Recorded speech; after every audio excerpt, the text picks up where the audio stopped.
Сәлем жақсыларым, қалайсыздар? Бүгін сіздерге қызықты әңгімені оқып беретін боламын. Ол үшін менің каналыма тіркеліп, лайк басып, комментарий қалдырып кетіңіздер. Қазақша каналды қолдап кетіңіздер. Алдын ала рахмет. Бүгінгі әңгімеміздің тақырыбы ананың көз жасы.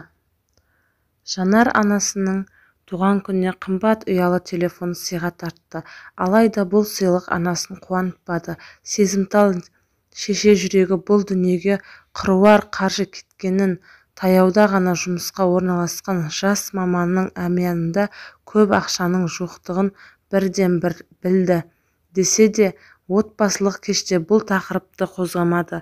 Таңмен таласа оянған Айкүміс ана түнімен кірпік ілмеді. Әу бастан адамды жаман ойға жетелеуді өзіне мақсат еткен шайтан бірінші адам санасына арам пиғылды салады емес пе? Міне, самайын қырау шалған ана осындай ойға тұмшаланып ұзақ жатты. Арайлап атқан таңмен жағаласып тұрып, үй шаруасына кірісіп кетті. Алайда ойы қызы мен қымбат телефоннан арылар емес. Ұйқыдан тұрған Жанарды анасы бөлек шақырып сөзге тартты. Түнде ұйқысынан, күндіз күлкісінен айырған телефонның әңгімесін бастап еді. Жүрген сайын қолаң шашы желмен тербелген бойжеткен мама оның бағасын білгенде не істейсіз? Ең бастысы сізге берілген сыйлық емес па? Пайдаланыңыз, рахатын көріңіз. Ішіне барлық әлеуметтік желіні жаздым. Елдер мұндай сыйлыққа рахмет айтатын еді. Сіз болсаңыз мені тергеп әлексіз. Ұнамаса лақтырып жіберіңіз. Жақтырмасаңыз айтыңыз, басқасын алып беремін. Болды, сұрай бермеңізші. Одан да қызым келді деп бір шай-пай берсеңіз нетті деп саңқ ете қалды бойжеткен. Жоқтан бар жасап үстел үстін жайнатып қою анасының әдеті. Бұл дәстүр дәл осы күні де бұзылмады. Дастарханға жайғасқан отбасы мүшелері арқа-жарқа болып ас ішті. Туған күн сыйлығының ыстығы әлі де басылар емес. Су жаңа телефон бұл үйдегі ең қымбат дүние секілді. Бәрі сипалақтап, соның қасынан шығар емес. Алақандай құрылғы бәрін магнитше өзін тартып барады. Алайда ананың көңілі бір көтерілмей қойды. Ойындағы сансыз сұраққа мардымды жауап таба алмады. Түскі астан кейін ардақты жанның қуанышына жиналған перзенттерінің оқу оқитыны, оқуға, жұмыс істейтіні жұмысқа кетті. Шаңырақтың қос шынары балаларының тілеуін тілеп, қол бұлғап қақпаның сыртында қала берді. Араға біраз уақыт сала қаладан артынып-тартынып Жанары жетті. Бұл жолы да ол үйіндегілерді таңғалдырды. Жеңіл көліктің аузы мұрнынан шығарып азық-түлік алып келді. Көршілердің де балаларын ұмытпай әрқайсысына тәттіден үлестірді. Сол күнгі кешкі асты көршілері осы үйден ішті. Әңгіменің ауылына жақын әйелдер ауылдың о шетінен бұл шетіне дейінгі қаңқу сөздерді жіпке тізіп шықты. Сөйтіп отырғанда сағат тілі 12-ні көрсетті. Үй ішін тыныштық жайлады. Бәрі тәтті ұйқыға кетті. Түннің бір уақыты болса да анасы тағы да көз іле алмады. Сарыуайымға салынған ана аз уақыттың ішінде қызының қолына мұндай көп ақшаның қайдан келгенін білгісі келді. Оның үстіне айлықта келетін уақыт аз емес еді. Осындай арам ой санасын сан жаққа тартқылап қоймайтын. Түн жарымында қызының күлкісінен шошынған ана дауыс шығып жатқан жаққа құлақ тосты. Қызы ақырын ғана, мен де сені сағындым. Ой, қойшы, ертең көресің ғой, қазір бәрі ұйықтап жатыр. Саған айтып тұрмын ғой, мен ауылдамын, ертең барамын. Папам мен мамаға айтар, сылтауды ойластыруым керек. Болды, мазаламашы, уәдеде тұратынымды білесің ғой. Сен де айтқан ақшаңды ала кел, қалағаның болады, деді. Қалтафонның жарығын сөндірді. Бұл сөздерді естіген ананың жүрегі зырқ етіп жамандықты сезді. Содан таңға кірпік ілмей шықты. Қандай ақша, уәдесі несі, қалаған несі, ол кім? Қаптаған жауабы жоқ сұрақ қартаң тартқан ананың санасын тоқылдақша тоқылдатып, сыздауықша солқылдатты.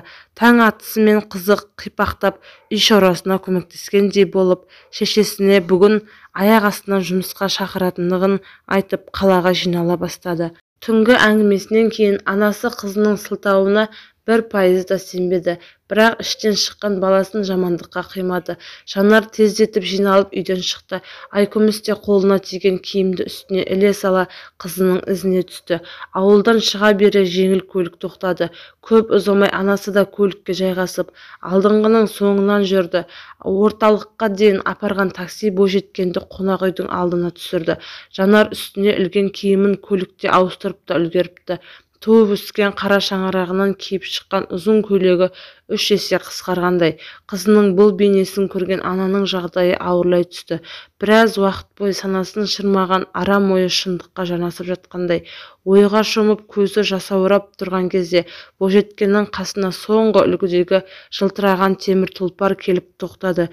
Көлік ішінен шамамен 50-ді еңсерген ер азамат түсті де бойжеткенмен құшақтасып, бетінен сүйіп амандасты.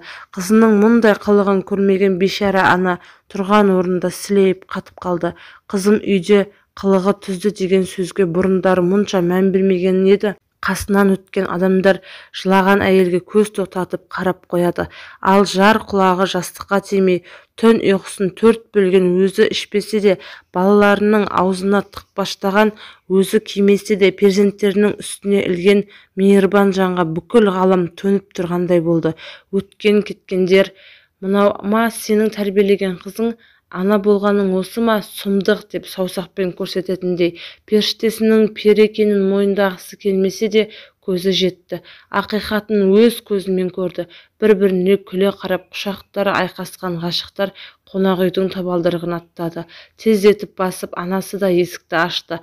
Қайран қазақтың мықты аналары десеңізші, әкесінде еркекпен құшақтасса да тұла бойы тұңғышын жамандық деген шыңырауға қияр емес.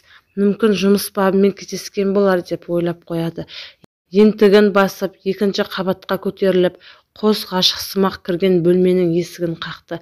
Іштен қазір деген ер адамның дауысы шықты. Адымдап басқан аяқ ізі жақын естілген сайын ананың буын-буыны босап, демі тартылып барады. Дүрсілдеген жүрек кеудеден шығып кеткелі тұр. Жайлап есікте ашылды. Жеңіл халатты иығына жапқан, егде тартқан адамды көргенде тілден қалды. Арадағы үнсіздіктің себебін білгісі келгендей бойжеткен, жаным келген кім екен? Даяшы біздің тапсырысты алып келді ме сүйіктім деп қысқа көйлегімен босаға жаққа келді. Талай қиыншылықтан алақандай бетіне түскен тағдырдың тарам-тарам шиырланған сызығы әп сәтте тереңдей түскендей, өз көзіне өзі сенбей, сұп-сұр болып есіктің тұтқасына жабысқан күйі жасына ерік берген егде тартқан анасын көрді. Сасқаннан, мама, кешірші мені, сіз қайдан жүрсіз? Мен бәрін түсіндіремін, мам, деп әр сөздің басын бір шалып шықты. Дүрсілдеген бір кесек ет қырық жамау болып қан жылап тұр. Көздің жасын бір сүртіп, өксігін баса алмаған күйі, мен сені осындай бол деп тәрбиеледім бе? Әкең екеуміздің еңбегімізді желге ұшырдың ғой.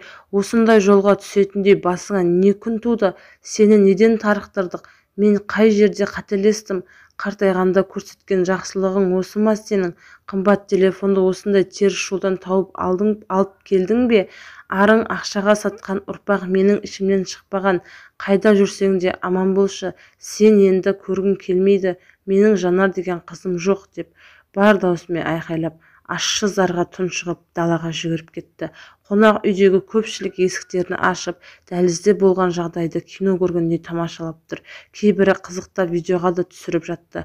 Бірақ мұның барлығы да ананың көз жасының қасында түкке тұрмайтын дүниелер еді. Жаңбырдың соңынан күн шығады дегендей уақыт өте келе бұл оқиға да басылды. Бірақ ана жүрегіндегі жара жазылмады. Сол сәттен кейін аурухананы жиі паналайтын да болып алды. Күніне қаншама дәрі ішсе де перзентінің қылығына ем болмады. Уақыт өткен сайын уайымы да, қайғысы да, тіпті денсаулығы да сыр бере бастады. Бұл әулетке жылдағыдай жаз жайдарлы болмады. Шіліңгір шілдеде түнін уайыммен батырып, дәл осылай таңын атырамын деген ана жер бесікке мәңгіге бөленді.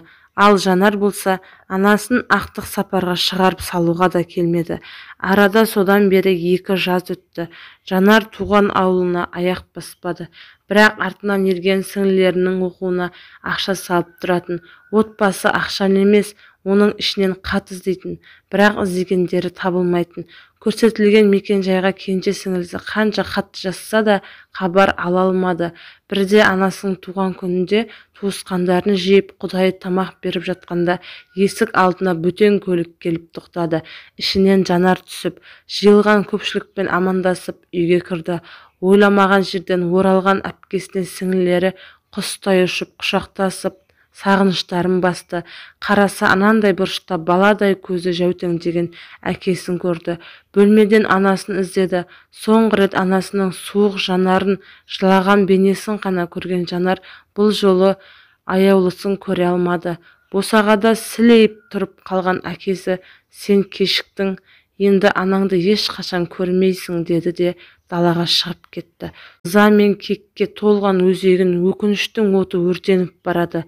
Мама, маматайым, апатайым, анашым, кешірші мені, кешірші деген сөздер ғана айтылып, қыздың ащы дауысы ғана естілді. Сары күзбен қатар келген уайымның сары орамалы Жанарды айналып өтпеді. Ауыл шетіндегі мазарға барды. Шет жүрсем сағынарым, жабықсам табынарым, анашым бір өзіңсің сағынарым деген әнді анасы мен бала күнде жиі айтатын. Сол әуен осы жолы да ойына орала берді. Көңілді ырғақты емес, зарлы әнді ыңылдап айтты да уыстап топырақ алды. Мөлт-мөлт еткен жас тамшылай алғып қара жерді суара бастады.